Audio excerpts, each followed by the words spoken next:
Telugu Desam party 44వ ఆవిర్భావ వేడుకలు కర్నూలు జిల్లా పత్తికొండ నియోజకవర్గంలో ఘనంగా జరిగాయి. ఎమ్మెల్యే శ్యామ్ కుమార్ ఆదేశాల మేరకు తుగ్గలి, రాతన, రాంపల్లి గ్రామాల్లో ఘనంగా వేడుకలు చేశారు. గ్రంథాలయ చైర్మన్ నాగేంద్ర, రైతుల సంఘం రాష్ట్ర ఉపాధ్యక్షుడు మనోహర్లు పార్టీ ఆవిర్భావ దినోత్సవంలో పాల్గొన్నారు. టీడీపీ జెండాను ఆవిష్కరించి స్వీట్లు పంచి సంబరాలు చేసుకున్నారు. ఆంధ్రప్రదేశ్ రాష్ట్రంలో తెలుగుదేశం పార్టీ ఆవిర్భావం తర్వాత ప్రజలకు సంక్షేమ పథకాలు, మహిళలకు సమాన హక్కు వచ్చిందని తెలిపారు. గత ప్రభుత్వం 1000 రూపాయలు పింఛన్ పెంచేందుకు 4 సంవత్సరాలు పడితే కూటమి ప్రభుత్వం అధికారంలోకి వచ్చిన వెంటనే 1000 రూపాయల పింఛన్ పెంచిన ఘనత సీఎం చంద్రబాబుకే దక్కిందన్నారు.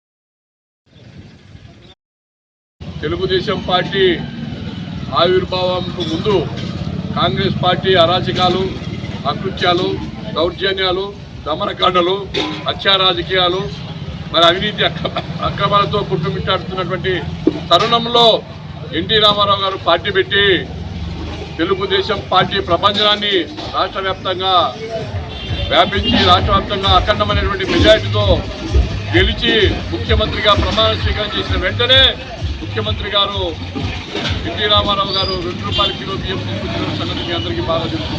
మరి ఆనాడే ప్రతి పేదవాడికి తినడానికి తిండి ఉండాలా, కట్టుకోవడానికి బట్ట ఉండాలా, ఉండడానికి ఇల్లు ఉండాలని చెప్పేసి ఆ రోజే ఎన్టీ రామారావు గారు ఈ 3 ప్రతిపాదించి ఈ 3 ప్రతి పేదవాడికి దక్కాలనేటువంటి ఆలోచనతో మరి ఆ రోజు ఇంటి వసతి అయితేనేమి, మరి బట్టనిచ్చేటువంటి కార్యక్రమం అయితేనేమి, మరి బియ్యం ఇచ్చేటువంటి తిండి.